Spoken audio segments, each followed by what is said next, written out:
Oestrus cycle ചില non primate മാമൽസിൽ females exhibit ചെയ്യുന്ന റീപ്രൊഡക്റ്റീവ് സൈക്കിളാണ് ഈസ്ട്രസ് സൈക്കിൾ. ഈ സെഷനിൽ ഈസ്ട്രസ് സൈക്കിളിൻ്റെ ഫീച്ചേഴ്സ് ആണ് അനലൈസ് ചെയ്യാൻ പോകുന്നത്. In some non primate mammals sexual activity is limited to seasons. Throughout year നമ്മൾ നോക്കുവാണെങ്കിൽ സെക്ഷുവലി ആക്റ്റീവ് ആയിട്ടുള്ള പീരീഡും കാണും, സെക്ഷുവലി ഇനാക്റ്റീവ് ആയിട്ടുള്ള പീരീഡ്സും ഉണ്ടായിരിക്കും.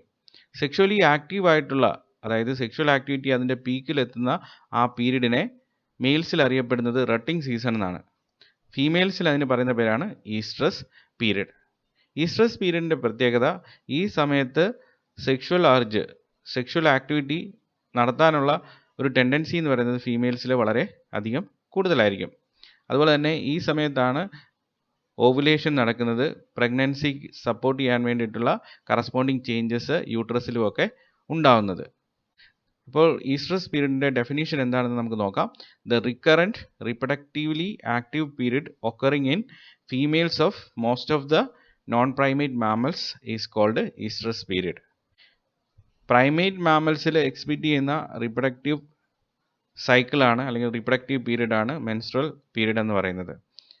അതുപോലെ തന്നെ നോൺ പ്രൈമേറ്റ് മാമൽസിൽ ചിലതിൽ ഫീമെയിൽസ് എക്സിബിറ്റ് ചെയ്യുന്ന റീപ്രൊഡക്റ്റീവ് പീരീഡാണ് ഈസ്ട്രസ് പീരീഡ് അല്ലെങ്കിൽ ഈസ്ട്രസ് സൈക്കിൾ.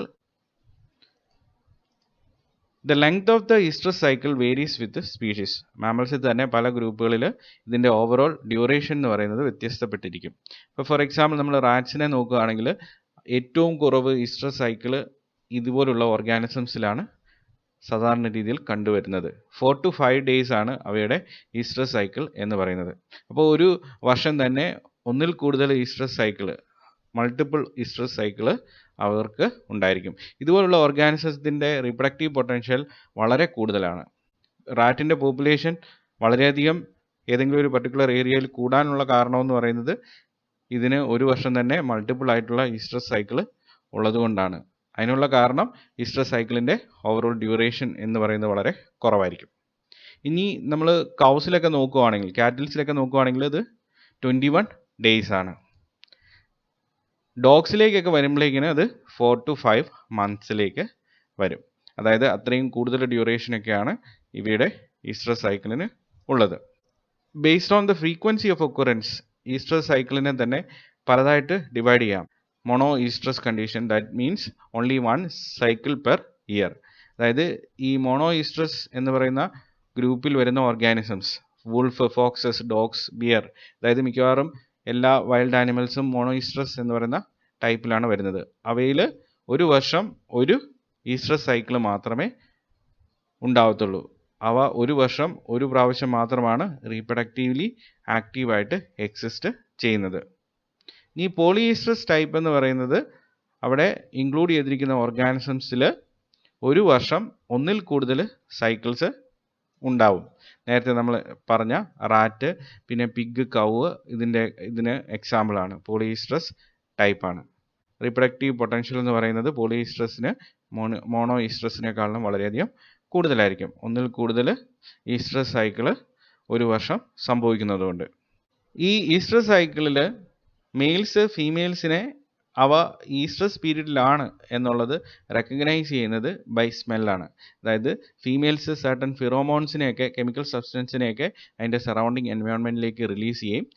ഇതിൻ്റെ ഓൾഫാക്ടറി റിസപ്ഷൻ്റെ ഫലമായിട്ട് മെയിൽസ് ആക്ടിവേറ്റഡ് ആവും, അവർ അട്രാക്റ്റഡ് ആവും. ഫീമെയിൽസിൻ്റെ ജെനിറ്റൽ ഏരിയ ഈ സമയത്ത് ചില ഓർഗാനിസത്തിലൊക്കെ സ്വോളൻ ആയിട്ട് എക്സിസ്റ്റ് ചെയ്യും. ഇത് ഒരു സൈനാണ് അവ ഈസ്ട്രസ് പീരീഡിലാണ് അല്ലെങ്കിൽ പീരീഡ് ഓഫ് ഹീറ്റിൽ ആണ്. അതുപോലെ തന്നെ അഡീഷണൽ ആയിട്ട് പലതരത്തിലുള്ള കോർട്ട്ഷിപ്പ് ബിഹേവിയറൽ സിഗ്നൽസ് കൊടുക്കും for the readiness to meet. അപ്പോൾ ഇതൊക്കെ മനസ്സിലാക്കി, ഈ സിഗ്നൽസിനെയൊക്കെ മനസ്സിലാക്കി മെയിൽസ് ഫീമെയിൽസിനെ അപ്രോച്ച് ചെയ്യും. അവരുടെ കോർട്ട്ഷിപ്പ് പാറ്റേൺ, ബിഹേവിയർ പാറ്റേൺസൊക്കെ അവർ പരസ്പരം എക്സ്ചേഞ്ച് ചെയ്യും. അതിൻ്റെ ഫലമായിട്ട് ഫൈനലി മീറ്റിംഗ് നടക്കും. ഇനി ഈസ്ട്രസ് സൈക്കിളിനെ പലതായിട്ട് ഡിവൈഡ് ചെയ്തിട്ടുണ്ട്, പല സ്റ്റേജസ് ആയിട്ട് മെൻസ്ട്രൽ സൈക്കിളിനെ പോലെ തന്നെ ഡിവൈഡ് ചെയ്തിട്ടുണ്ട്. അത് ഏതൊക്കെയാണെന്ന് നോക്കാം. പ്രോ ഈസ്ട്രസ് ഫേസ്, അതാണ് first phase. Then estrus phase, then post estrus or metestrus phase, then diestrus phase. അപ്പോൾ ഓരോന്നിനെയും നമുക്ക് വളരെ ബ്രീഫായിട്ട് അനലൈസ് ചെയ്യാം. ആദ്യത്തെയാണ് പ്രോ ഈസ്ട്രസ് ഫേസ്. ഇതൊരു പ്രിപ്പറേറ്ററി ഫേസ് ആണ്. ഈ സമയത്ത് ഓവറിയിൽ നിന്ന് ഒവേറിയൻ ഫോളിക്കിൾസ് മച്ചുർ ചെയ്യും, അവ ഗ്രോ ചെയ്യും. അതിനു വേണ്ടിയിട്ടുള്ള സിഗ്നൽസ് ആണ് ഈ സമയം മെയിനായിട്ട് വരുന്നത്. പിന്നെ യൂട്രസും വജനയും വെൽ വാസ്കുലറൈസ്ഡ് ആവും, അതായത് അവിടേക്കുള്ള ബ്ലഡ് ഫ്ലോ ഒക്കെ കൂടും. അവിടത്തേക്കുള്ള ക്യാപ്പിലറീസും ബ്ലഡ് വെസൽസും ഒക്കെ വളരെയധികം പ്രോലിഫറേറ്റഡ് ആകും. ഈ പ്രഗ്നൻസിക്ക് ഏറ്റവും കൂടുതൽ സപ്പോർട്ട് കൊടുക്കേണ്ടത് യൂട്രസും അതുപോലെ തന്നെ സെക്ഷൽ കോണ്ടാക്റ്റിൽ മെയിനായിട്ട് ഇൻവോൾവ് ആകുന്ന വജനയും ഒക്കെയാണ്. അപ്പോൾ അതിന് വേണ്ടിയിട്ടുള്ള നറീഷ്മെൻറ്റ് കൊടുക്കാൻ വേണ്ടിയിട്ട്, ആ ഏരിയയ്ക്ക് വേണ്ടിയിട്ടുള്ള പ്രോപ്പർ ന്യൂട്രിയൻസും കാര്യങ്ങളൊക്കെ കൊടുക്കാൻ വേണ്ടിയിട്ട് ആ ഏരിയാസ് വെൽ വാസ്കുലറൈസ്ഡ് ആകും, ബ്ലഡ് സപ്ലൈ വളരെയധികം കൂടും. ഇതാണ് പ്രോ ഈസ്ട്രസ് ഫേസിൻ്റെ പ്രത്യേകതകൾ. ഇനി അടുത്തതാണ് estrus phase, period of heat. ഈ സമയം വളരെ റെസ്റ്റ്ലെസ് ആയിട്ടുള്ള ഒരു കണ്ടീഷനിലേക്ക് ഫീമെയിൽ പോകും. മെയിലിനെ റിസീവ് ചെയ്യാൻ വേണ്ടിയിട്ടുള്ള എല്ലാ തരത്തിലുള്ള ബയോളജിക്കൽ കണ്ടീഷൻസും ഫീമെയിലിൻ്റെ ശരീരത്തിൽ ഉണ്ടാവും. മെയിനായിട്ടുള്ള പ്രോസസ്സ് എന്ന് പറയുന്നത് ഓവുലേഷൻ ആണ്. അതായത് ഒവേറിയൻ ഫോളിക്കിൾസ് മച്ചുർ ചെയ്ത് ഗ്രാഫിയൻ ഫോളിക്കിൾ റപ്ചർ ചെയ്ത് ഊസായിട്ട് റിലീസ്ഡ് ആവും. ഇനി ഈ സമയത്ത് മീറ്റിംഗ് നടക്കാം. അതായത് ഫീമെയിൽസ് മെയിൽസിനെ റിസീവ് ചെയ്യും. ഇവരുടെ കോർട്ട്ഷിപ്പ് ബിഹേവിയർ ഒക്കെ പരസ്പരം എക്സ്ചേഞ്ച് ചെയ്ത് അതിൻ്റെ ഫലമായിട്ട് അൾട്ടിമേറ്റ് ആയിട്ട് മീറ്റിംഗ് പ്രോസസ്സ് അല്ലെങ്കിൽ സെക്ഷുവൽ ഇൻ്റർകോഴ്സ് നടക്കും. ഇനി അടുത്തതാണ് പോസ്റ്റ് ഈസ്ട്രസ് ഓർ മെറ്റീസ്ട്രസ് ഫേസ്.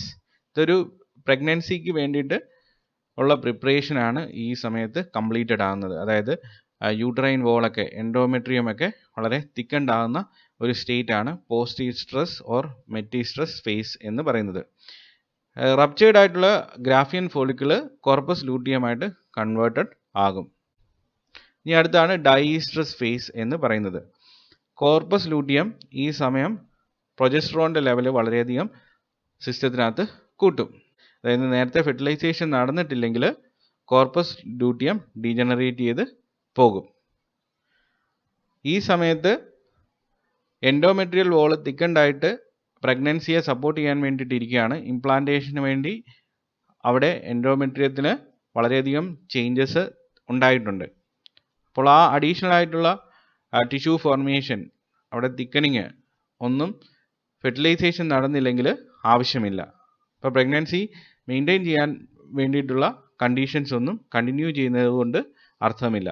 ഈ സമയത്താണ് എൻഡോമെട്രിയത്തിൻ്റെ റീഅബ്സോർഷൻ സംഭവിക്കുന്നത്. ഫെർട്ടിലൈസേഷൻ നടന്നില്ലെങ്കിൽ, ഫെർട്ടിലൈസേഷൻ നടന്നിട്ടുണ്ടെങ്കിൽ ഇംപ്ലാന്റേഷനാണ്, പ്രഗ്നൻസിയാണ്. ഇനി ഫെർട്ടിലൈസേഷൻ ഇല്ലാത്ത അവസ്ഥയാണെങ്കിൽ ഈ എൻഡോമെട്രിയം റീഅബ്സോർബ് ചെയ്യപ്പെടും. അതായത് ഈസ്ട്രസ് സൈക്കിളുള്ള നോൺ പ്രൈമേറ്റ് മാമൽ ഫീമെയിൽസിൽ ബ്ലീഡിങ് ഉണ്ടാവത്തില്ല. അതായത് മെൻസ്ട്രൽ സൈക്കിളിൽ നമ്മൾ നോക്കുകയാണെങ്കിൽ ഈ ഫെർട്ടിലൈസേഷൻ നടന്നിട്ടില്ലെങ്കിൽ എൻഡോമെട്രിയവും അസോസിയേറ്റഡ് ആയിട്ടുള്ള സ്ട്രക്ചേഴ്സ് എല്ലാം, ആ ടിഷ്യൂസും മ്യൂക്കസും ബ്ലഡും എല്ലാം മെൻസ്ട്രുവേഷനായിട്ട് റിലീസ്ഡ് ആവും. അതായത് ബ്ലീഡിങ് ഉണ്ടാവും, പീരിയോഡിക്കലായിട്ടുള്ള മന്ത്ലി ബ്ലീഡിങ് ഉണ്ടാവും. ഇവിടെ അങ്ങനെയല്ല.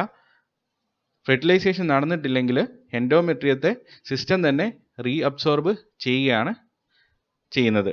അതായത് ബ്ലീഡിങ് ഒന്നും ഉണ്ടാവത്തില്ല. ഇനി അടുത്തതാണ് അനീസ്ട്രസ് എന്ന് പറയുന്ന ഒരു കണ്ടീഷൻ. അനീസ്ട്രസ് എന്ന് പറയുന്നത് ഒരിക്കലും ഈ ഈസ്ട്രസ് സൈക്കിളിൻ്റെ ഒരു ഫേസ് ആയിട്ട് നമ്മൾ കൺസിഡർ ചെയ്യാൻ പറ്റില്ല. സെക്ഷുവലി ഇനാക്റ്റീവ് ആയിട്ടുള്ള പീരീഡ് ആണ്.